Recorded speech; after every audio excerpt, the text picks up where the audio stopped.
que no puedan conectarse hoy día. Bien, entonces, bueno, como usted ve ahí, lo que ahora vamos a comentar básicamente es la cátedra 2, que por fecha nos corresponde aplicar hoy día, ¿sí? Y vamos a leer las indicaciones generales, las preguntas, explicar un poquito las rúbricas, como siempre, y luego quedan en libertad para realizarlas acorde a sus tiempos y acorde a sus posibilidades. ¿Bien? Recuerde ir haciéndome todas las preguntas necesarias porque eso le ayuda a usted y puede ayudarle también a algún compañero o compañera que quizás ahora no está, pero que puede tener posteriormente la misma inquietud. ¿Bien? Veamos entonces, a ver, la evaluación, como habíamos comentado, puede hacerse de manera individual o en parejas. ¿Sí? Eso, como siempre, para facilitar su desarrollo para usted, dependiendo de sus circunstancias. ¿Sí? En ciertos momentos a veces es más fácil y más oportuno trabajar individualmente que en pareja, porque requiere menos coordinación. ¿Sí? Pero bueno, además, el segundo punto, la evaluación se entrega siguiendo en este mismo formato, en el mismo documento que ya está en la plataforma para que usted lo baje, hasta el domingo 21 de junio hasta las 23:55 horas. ¿Sí? Es decir, se entrega hasta el Día del Padre a las 23:55 horas. ¿Ya? Sí, pues dice Cátedra 2. Arriba, ¿dónde dice? Ah, Donde ya, dice perdón, perdón. tema. Muy bien, muy bien. Sí, no, es que aquí escribí sobre el formato anterior. En tema, exactamente, ¿sí? Gabriela, debe decir Cátedra 2 en el asunto del correo. ¿Ya? Gracias por por la aclaración. ¿Bien? Entonces, en el tema del correo, cuando lo envíen, colocan Cátedra 2, guión y el NRC que les corresponde. ¿Sí? En el cuerpo del mensaje, como siempre, se tiene que incluir el nombre suyo y el de su compañera o de su compañero en caso que lo hayan hecho en pareja. ¿Bien? Ahora sobre la fecha de entrega, recuerden lo que hemos comentado siempre. Esta es una fecha de entrega formal, ¿sí? Pero en el contexto en el que estamos se comprende cualquier eventualidad que pueda surgir. Allí lo único que yo pido es que por favor se comuniquen conmigo, ¿bien? Vía el mismo correo electrónico. ¿Ya? Entonces la fecha de entrega es el 21, pero si por haberse motivo, por haberse circunstancia, por haberse circunstancia laboral, resulta que usted no alcanzó a entregar una buena prueba, yo prefiero que usted me escriba y acordamos allí el plazo necesario. ¿Sí? Lo importante es que usted sienta que la evaluación que está entregando es una evaluación que refleja su trabajo y no una evaluación para salir del apuro que finalmente puede que le vaya mal y genere mayor inquietud o ansiedad ya casi ahora al término del semestre. ¿Bien? Entonces, que quede muy claro eso. La fecha formal es el 21, ¿sí? Esa es la fecha para entregar bien desarrollada y bien planteada la cátedra. Si por distintas razones usted no alcanza, no puede, laboralmente está complicado, familiarmente está complicado o complicada, usted me escribe. ¿Comprendido eso? Muy importante. Sí, profe. Ya, muy bien. Luego entonces, como siempre, bueno, cualquier copia o plagio va a implicar la calificación mínima. Los ejemplos, al igual que la cátedra anterior, no pueden ser los que se han utilizado en los talleres o en las clases. ¿Sí? Y vamos a presentar entonces cada una de las preguntas de la cátedra. Entonces la primera, bien acotadita, bien precisa, describa qué es el utilitarismo y cuáles son los principales criterios éticos que el utilitarismo propone. ¿Sí? Así como en toda teoría ética existen criterios o supuestos que proponen para resolver los conflictos morales, el utilitarismo también lo tiene. ¿Sí? Entonces me explican brevemente qué es el utilitarismo y luego me dicen, bueno, y para el utilitarismo entonces los criterios fundamentales son, y me los va comentando. Bien. Se evalúa con la misma rúbrica de la cátedra previa, ¿sí? Evalúo que esté presente el conocimiento y que usted visibilice que comprende lo que está escribiendo. ¿Ya? Ese segundo punto, recuérdelo harto. ¿Ya? Es decir, yo tengo que colocar los conocimientos básicos, definición de utilitarismo, principios, etc. Pero además tengo que poder mostrar que comprendo lo que estoy colocando. ¿sí? Si gusta puede colocar un pequeño ejemplo, puede desarrollar más la idea, ¿sí? Pero lo central que quiero que vean es que no es un mero copiar y pegar, ¿ok? ¿Sí? También a propósito de eso, recuerden siempre, por favor, mirar los apuntes, ¿sí? Las presentaciones, antes de dirigirse a Internet, ¿sí? Porque en Internet me tocó en la evaluación previa, ¿sí? A veces toman, copian y pegan elementos, pero que en realidad no tienen mucho sentido con lo que se está preguntando o con la forma en la que vimos esos contenidos, ¿sí? Entonces sean bien cuidadosos y cuidadosas con eso, ¿sí? A veces es mejor una respuesta incompleta en base a los apuntes que una respuesta que creen que es completa copiando y pegando de Internet, ¿eh? Número 2. La 1. ¿Dudas, consultas? ¿Clara? Todo claro.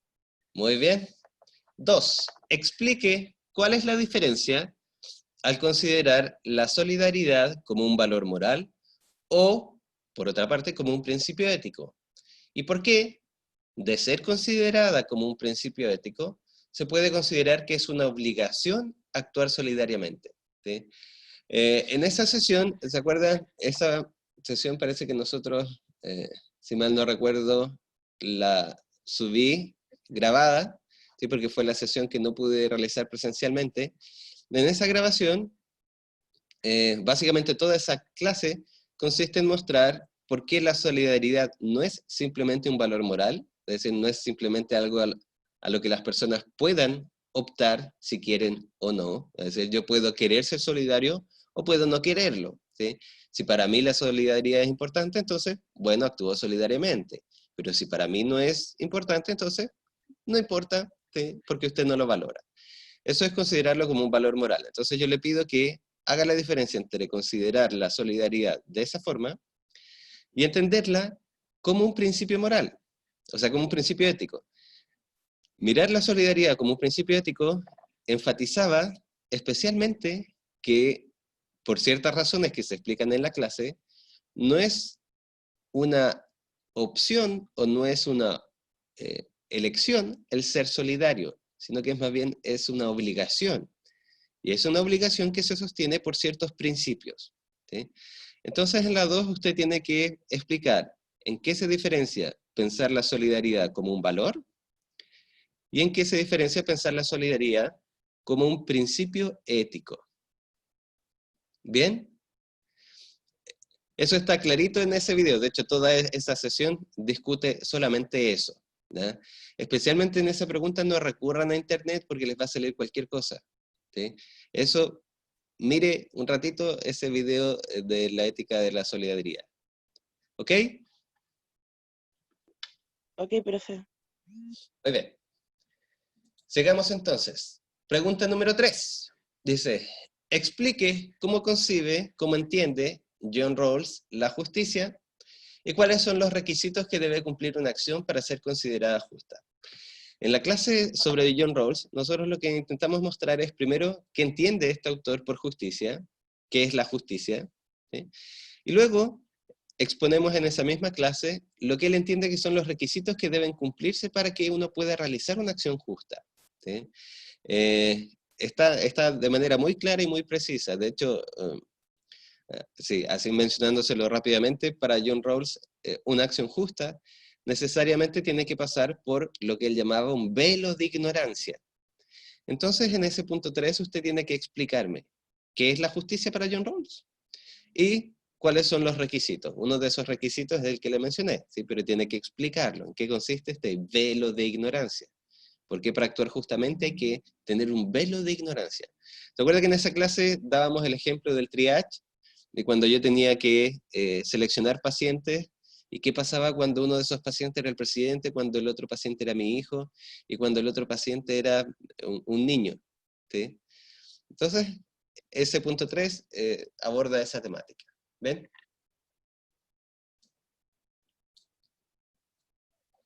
La 4. Explique qué elementos legales deben considerarse para la reflexión ética en el espacio profesional en salud y cuáles son los principios y valores que las orientan.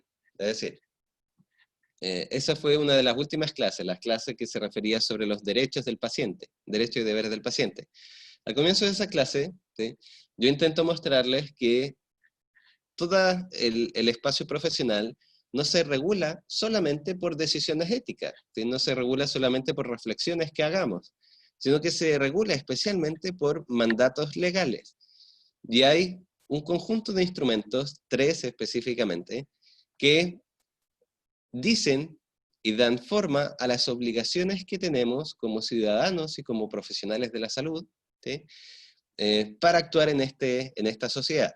Y por lo tanto, en esta pregunta lo que yo le pido es que me explique cuáles son esos elementos, ¿sí? Uno es la Constitución, ¿sí? Entonces usted me explica qué elementos de la Constitución ordenan y regulan las acciones profesionales y en qué sentido, ¿sí? Y así con los otros dos. ¿Ok?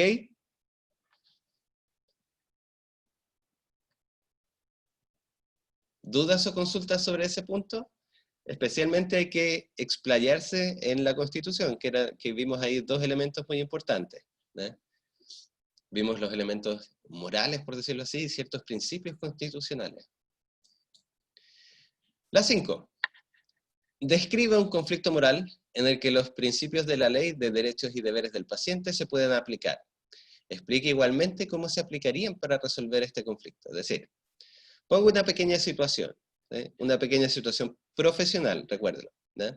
Luego, tomo los principios de la ley de derechos y deberes, por ejemplo, respetar la dignidad del paciente, ¿sí?, y muestro cómo, aplicando ese principio, yo podría resolver este conflicto moral, ¿sí? Cómo, si aplicamos la dignidad, el reconocimiento de la dignidad del paciente, este conflicto moral se resolvería de esta forma. ¿Bien? Es decir, es una pregunta de aplicación de la ley de derechos y deberes, especialmente de los principios que nosotros vimos, porque nosotros no vimos todos los artículos de la ley de derechos y deberes del paciente, sino que nos concentramos en los principios, ¿sí?, en los principios que inspiraban esa ley. ¿Bien? ¿Claro? La número 5.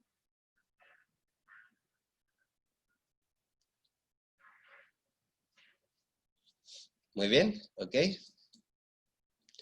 Y finalmente, la número 6. ¿Sí? Describa un conflicto moral en el espacio de la salud, ¿sí?, diferente del anterior, y resuélvalo aplicando el criterio utilitarista, ¿sí? El criterio utilitarista en general es bien concretito, ¿sí? Solamente allí, tenga cuidado en el criterio utilitarista, ¿sí? Se los voy a decir muy rápidamente, usted lo va a encontrar al tiro en las definiciones. El criterio utilitarista básicamente decía que la acción correcta, buena o positiva es aquella que entrega mayor bienestar y mayor placer para las personas.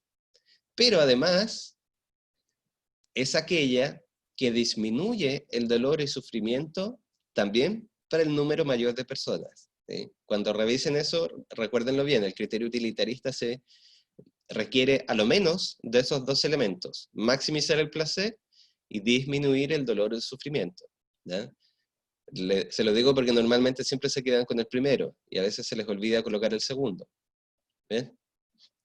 Entonces toman un conflicto moral del espacio de la salud y me dicen cómo se podría resolver aplicando este criterio utilitarista, ¿ya?, que también debería estar reflejado el criterio utilitarista en la pregunta número 1. ¿Ven? Y esa es, jóvenes, la evaluación, ¿sí? Allí está la rúbrica, o sea, la escala de puntaje, como siempre, al 60%, ¿sí? 24 puntos en total, 4 puntos cada pregunta, todas valen lo mismo, ¿sí? Y, como decíamos entonces, se entrega formalmente hasta este domingo, hasta las 23:55 horas, pero si surge cualquier eventualidad laboral, familiar, etcétera, ustedes sientan toda la libertad de escribirme y comentarme la situación, ¿ya? Yo siempre prefiero una prueba atrasada, pero bien completada, que una prueba dentro de los plazos y la fecha, pero que está muy mal completada a la rápida y que finalmente no refleja mucho. ¿Ok? Sí, No se profe. preocupen, ¿sí? Sí, al final ese es el criterio que prima para todos, ¿bien? Ok, entonces los dejo y las dejo en libertad, ¿sí? Recuerden que pueden escribirme también a lo largo de la semana si tienen dudas, me escriben al correo y yo rápidamente voy a tratar de responderles y aclararles las inquietudes, ¿sí? No puedo responder preguntas de contenido, ¿sí? Pero sí puedo responder preguntas de forma o en general, ¿ya? Y recuerden, por favor, siempre mirar los apuntes antes de internet, por favor, por favor, ¿ya? Bien, que tengan una buena semana, ¿sí?